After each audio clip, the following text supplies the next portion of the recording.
नमस्कार, मैं हूं रवि शर्मा। स्वागत है आपका न्यूज़ फर्स्ट की खास पेशकश राजपथ में। आज का हमारा मुद्दा है मोदी के अश्वमेध यज्ञ के घोड़े की राह में रोड़ा।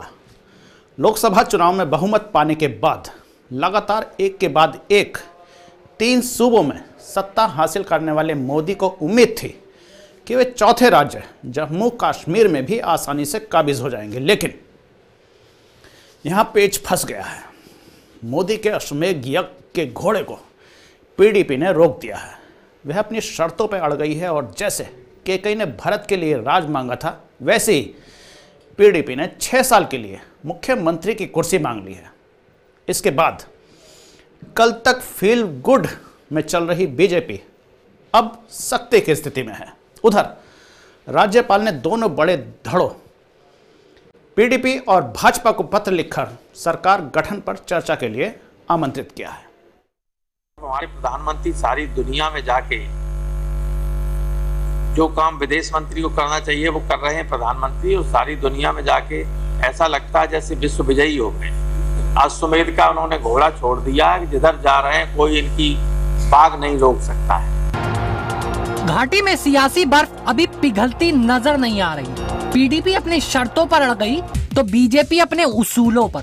सरकार गठन पर चर्चा के लिए गवर्नर ने भले पीडीपी व बीजेपी को खत लिखकर इस राजनीतिक कोहरे को छांटने की दिशा में अहम पहल कर दी हो, लेकिन ये दोनों दल अभी जोड़ तोड़ की गणित में ही जुटे हैं और गठबंधन के नफे नुकसान आंके जा रहे हैं। उधर सरकार बनाने की कोशिशों के बीच राज्य की सबसे बड़ी पार्टी पीडीपी ने बीजेपी से संभावित गठजोड़ के लिए 5 शर्तें रख दी हैं। इस तरह चुनाव नतीजे आने के 5 दिन बाद भी जम्मू कश्मीर में सरकार बनाने को लेकर नूरा कुश्ती जारी है। अखाड़े में सबसे आगे पीडीपी व भाजपा है, लेकिन पीडीपी कश्मीर का मुस्लिम मुख्यमंत्री चाहती है। इसके पीछे उसका तर्क है कि जम्मू कश्मीर में 63% आबादी मुस्लिम है और घाटी के नतीजों ने साबित किया है कि वहां के लोग भाजपा से दूरी बनाए रखना चाहते हैं। ऐसे में उसे डर है कि हिंदू मुख्यमंत्री बनने से पार्टी का जनाधार खिसक सकता है। बावजूद इसके भाजपा पीडीपी में बातचीत चल रही है। ये दोनों ही दल नेशनल कॉन्फ्रेंस से भी संपर्क में है। नेशनल कॉन्फ्रेंस के देवेंद्र सिंह ने तो पीडीपी को बाहर से समर्थन देने की घोषणा भी कर दी है, जबकि भाजपा वेट एंड वॉच की स्थिति में है। पार्टी महासचिव राम माधव पहले ही कह चुके हैं कि बीजेपी सरकार बनाने को लेकर पीडीपी और अन्य क्षेत्रीय पार्टियां, जिसमें नेशनल कॉन्फ्रेंस भी शामिल है, से बराबर बातचीत कर रही है। उनका कहना था कि पीडीपी या नेशनल कॉन्फ्रेंस को स्थिर सरकार बनाने के लिए आगे आना चाहिए। हम उन तमाम विकल्पों पर काम कर रहे हैं जिनके जरिए बेहतर ढंग से सरकार बनाई जा सकती है। फिर प्रधानमंत्री के पास राज्य के विकास के लिए भव्य दृष्टि है। इस सपने को साकार करने के लिए हमें ऐसी सरकार बनानी होगी जो राज्य के विकास को पटरी पर ला सके। राज्य में एक महत्वपूर्ण मैंडेट हमारा है, इसलिए हमारा सरकार बनाने में एक रोल जरूर रहेगा। बाकी बातचीत चल रही है, देखेंगे जितना जल्दी इसका एक समाधान निकलेगा देखेंगे। नहीं, पीडीपी का भी बहुत बड़ा मैंडेट है, एनसी का भी वैली में मैंडेट है। देखते हैं, बातचीत चल रही है, अभी कुछ कहना मुश्किल। हालांकि सूबे के पूर्व सीएम और नेशनल कॉन्फ्रेंस के नेता उमर अब्दुल्ला ने ट्वीट किया कि ऐसा लग रहा है नेशनल कॉन्फ्रेंस की समर्थन से जुड़ी चिट्ठी मिलने का दावा कर रही पीडीपी बीजेपी के साथ माइंड गेम खेल रही है, जबकि हमने पीडीपी को समर्थन देने के लिए सिर्फ मौखिक पेशकश की है। उसने बीजेपी पर दबाव बनाने के लिए नेशनल कॉन्फ्रेंस के समर्थन का एक पत्र लीक किया जिसका कोई अस्तित्व नहीं है। फिर भाजपा के बड़े नेता भी चाहते हैं कि पार्टी को जम्मू कश्मीर में सरकार बनाने का मौका किसी कीमत पर नहीं छोड़ना चाहिए, क्योंकि यह भारतीय जनता पार्टी के लिए एक ऐतिहासिक अवसर होगा। जबकि सबसे बड़ी पार्टी पीडीपी हर हाल में अपनी अगुवाई वाली सरकार चाहती है। पीडीपी की इच्छा है कि भाजपा विवादित मुद्दे छोड़कर भागीदार बने तो वह उसे डिप्टी सीएम का पद दे सकती है। इसके अलावा नेशनल कॉन्फ्रेंस के साथ सरकार बनाने की स्थिति में भी भाजपा को सीएम पद मिल सकता है, लेकिन उसे नेशनल कॉन्फ्रेंस को डिप्टी सीएम का पद, एक राज्यसभा सीट और सीएम घाटी का होने की शर्त माननी पड़ेगी। ऐसे में कांग्रेस उसका खेल बिगाड़ सकती है। इस बीच कांग्रेस ने पीडीपी को फिर खुले समर्थन की पेशकश कर दी है। पीडीपी के 28 और कांग्रेस के 12 मिलाकर 40 विधायक हो रहे हैं। कांग्रेस के वरिष्ठ नेताओं ने 4 विधायकों की जुगाड़ का वादा भी पीडीपी से किया है। इसके बाद पीडीपी ने कहा कि सरकार गठन में अभी और वक्त लगेगा। इसकी जानकारी वह राज्यपाल को भी देने वाली है। पीडीपी ने साफ कर दिया है कि सरकार बनाने को लेकर बीजेपी से अब तक उनकी कोई आधिकारिक बातचीत नहीं हुई। उसकी सभी पार्टियों से बात चल रही है। वे इस मामले में जल्दबाजी नहीं करना चाहती। इस मामले में नीति तय होने के बाद ही मुफ्ती मोहम्मद सईद प्रधानमंत्री नरेंद्र मोदी से मिलेंगे। इस बीच सोनिया गांधी ने भी मुफ्ती मोहम्मद सईद से फोन पर बात की। इस फोन कॉल के बाद यह माना जा रहा है कि कांग्रेस भी सरकार में सक्रिय भूमिका निभाना चाहती है। Bureau report, newsfirst.tv।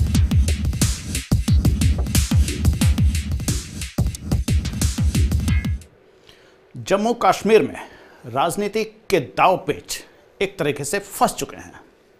यहां लेते एक छोटा सा ब्रेक के बाद बताएंगे किस तरह अटक गई है जम्मू कश्मीर में सरकार बनाने की कवायद।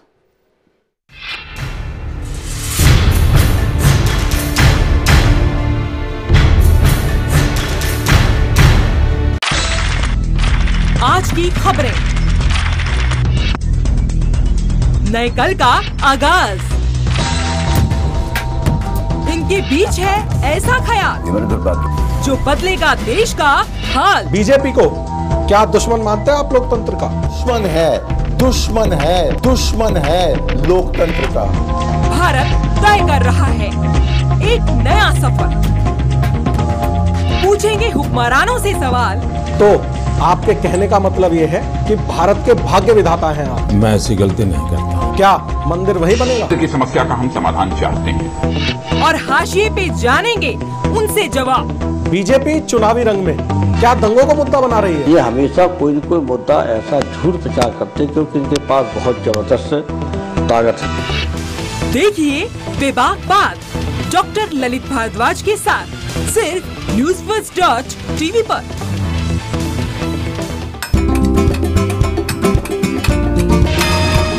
देखिए राजपथ रवि शर्मा के साथ रोज शाम 6 बजे सिर्फ newsfirst.tv पर।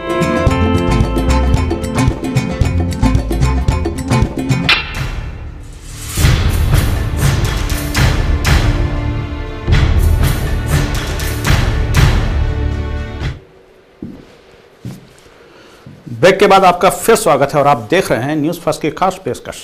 मोदी के अश्वमेध यज्ञ के घोड़े की राह में रोड़ा। इस तरह जम्मू कश्मीर में सरकार बनाने को लेकर गतिरोध बरकरार है। बीजेपी ने बातचीत का सिलसिला जरूर शुरू किया है, लेकिन यह भी मनमुटाव और मान मनोबल के दौर में है।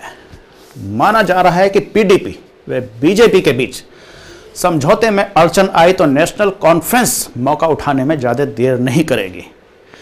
फिर बीजेपी के साथ गठबंधन को लेकर पीडीपी के अंदर ही काफी विरोध के हालात हैं। इसकी वजह यह है कि धारा 370 समेत कई प्रमुख मुद्दों पर दोनों पार्टियों की विचारधारा बिल्कुल विपरीत है। यानी अगर सत्ता पर काबिज होने के लिए दोनों दल मिल भी गए तो दिल नहीं मिलेंगे। 370 ऐसा मुद्दा है जिसे भाजपा शुरू से ही आधार बनाती आई है। उसने यहां तक कहा है कि सत्ता में आए तो जम्मू कश्मीर से 370 को समाप्त कर दिया जाएगा, लेकिन वक्त अब भाजपा को इस बात की गवाही नहीं दे रहा है। जम्मू कश्मीर में भी हमारी स्थिति में हमने काफी सुधार किया है और हम ऐसी स्थिति में आए हैं कि जम्मू कश्मीर की राजनीति में भारतीय जनता पार्टी एक रिलेवेंट लोकतांत्रिक बल के नाते उभर कर आई है। जम्मू कश्मीर में सरकार किसकी बनेगी और कब बनेगी, ये तस्वीर अभी तक साफ नहीं हुई है। बीजेपी की ओर से सरकार बनाने की कोशिश जारी है। इस बीच अफवाह फैली कि बीजेपी राज्यपाल को 31 विधायकों के समर्थन की चिट्ठी सौंपने जा रही है। हालांकि बीजेपी ने साफ किया कि उसे कोई जल्दबाजी नहीं है, बात बनने में अभी वक्त लग सकता है। हालांकि 25 सीटें जीतने वाली बीजेपी ने 6 निर्दलीय विधायकों के समर्थन का दावा किया।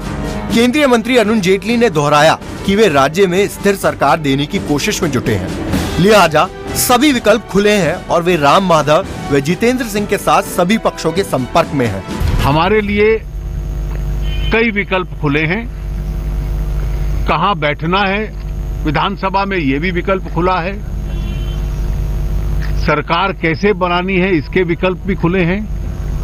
और इसीलिए विधायकों ने तय किया कि इस इवॉल्विंग और इमर्जिंग पॉलिटिकल सिचुएशन में हम लोग राष्ट्रीय नेतृत्व को, राष्ट्रीय अध्यक्ष जी को ऑथराइज करें कि जो भी उपयुक्त निर्णय उनको पार्टी के हित में लगेगा, पूरी पार्टी उस निर्णय के पीछे खड़ी रहेगी, नेतृत्व का भी निर्णय वही करेंगे। धन्यवाद। वहीं 15 सीटें जीतने वाली नेशनल कॉन्फ्रेंस और 12 सीटों वाली कांग्रेस बीजेपी को सत्ता से बाहर रखने के लिए अपने पूरे प्रयास जारी रखे हुए हैं। दोनों ने पीडीपी को समर्थन की पेशकश कर दी है, लेकिन पीडीपी ने फिलहाल कोई जवाब नहीं दिया है। नेशनल कॉन्फ्रेंस नेता उमर अब्दुल्ला ने पहले ही ये घोषणा कर दी थी कि उनकी पार्टी और बीजेपी के बीच कोई डील नहीं हुई है। इस बीच अटकलें लगाई जा रही थी कि 87 सदस्य जम्मू कश्मीर विधानसभा में 28 सदस्यों वाली पीडीपी 25 विधायकों वाली भाजपा के साथ गठजोड़ कर लेती है तो ठीक है, वरना 15 सदस्य नेशनल कॉन्फ्रेंस का बाहरी समर्थन लेकर कांग्रेस से भी हाथ मिला सकते हैं, जिसके 12 विधायक हैं। वहीं नेशनल कॉन्फ्रेंस और कांग्रेस ने भी पीडीपी को समर्थन की मौखिक पेशकश कर मामले को और पेचीदा बना दिया। राज्यसभा में विपक्ष के नेता गुलाम नबी आजाद ने कहा कि भाजपा जिस तरह क्षेत्रीय दल का सफाया कर रही है, वह राज्य के लोगों को जनादेश के प्रति संवेदनशील होने जैसा है। पार्टी प्रवक्ता सलमान निजामी ने बताया कि भाजपा को राज्य में सत्ता में आने से रोकने के लिए वह पीडीपी और निर्दलीय विधायकों के संपर्क में है। घाटी में एक भी सीट हासिल नहीं करने वाली भाजपा को अन्य पक्षों से बातचीत करने में इस हकीकत को भी ध्यान में रखना होगा। उधर माकपा ने भाजपा पर राज्य में अपनी राजनीतिक मंसूबों को लागू करने की कोशिश करने का आरोप लगाते हुए कहा कि जम्मू कश्मीर में नतीजों के नेचर और त्रिशंकु विधानसभा के चलते सरकार बनाना पेचीदा हो गया है। इस बीच पता चला कि राज्य में सबसे ज्यादा सीटें जीतने वाली पीडीपी और बीजेपी ने गवर्नर से मिलकर थोड़ा वक्त मांगा है। हालांकि बीजेपी ने राज्यपाल को 31 विधायकों के समर्थन की जानकारी के साथ ये संकेत दिया कि वह सबसे बड़ी पार्टी है। हरियाणा और झारखंड में भाजपा की सरकार बनने के लिए भले ही मोदी लहर को श्रेय दिया जा रहा हो, लेकिन महाराष्ट्र और जम्मू कश्मीर में यह जादू ब्रेक हो चुका है। महाराष्ट्र में तो उसने समान विचारधारा वाले दलों को साथ लेकर अपनी सरकार बना ली, लेकिन जम्मू कश्मीर में मामला अटक चुका है। विरोध तो झारखंड में भी गैर आदिवासी मुख्यमंत्री बनाए जाने का हो रहा है, जहां आदिवासी संगठनों ने शनिवार और रविवार को बंद का ऐलान किया हुआ है। यहां पहली बार बहुमत से सत्ता में आई बीजेपी ने पहली ही बार एक गैर आदिवासी को मुख्यमंत्री बनाने का फैसला किया, तो आदिवासी संगठन भड़क उठे। बंद के चलते रांची में धारा 144 लगा दी गई है और हिंसा की आशंका के चलते अतिरिक्त सतर्कता और चौकसी बरती जा रही है। इस तरह माना जा सकता है कि मोदी के फैसलों को अब जनता की चुनौती भी मिलने लगी है। झारखंड में गैर आदिवासी मुख्यमंत्री का मुद्दा भी ठीक वैसा ही है जैसा घाटी में गैर मुस्लिम मुख्यमंत्री का। अब देखना होगा जम्मू कश्मीर में किस तरह भाजपा अपनी सरकार बना पाती है, या फिर उसे विपक्ष में ही बैठकर अपनी राजनीतिक महत्वाकांक्षाएं पूरी करनी पड़ेगी। आज के इस खास प्रोग्राम में बस इतना ही। कल फिर नई पहल, नए मुद्दे और नए विचार के साथ पेश होंगे। तब तक दीजिए मुझे इजाजत। बने रहिए न्यूज़ फर्स्ट के साथ। नमस्कार।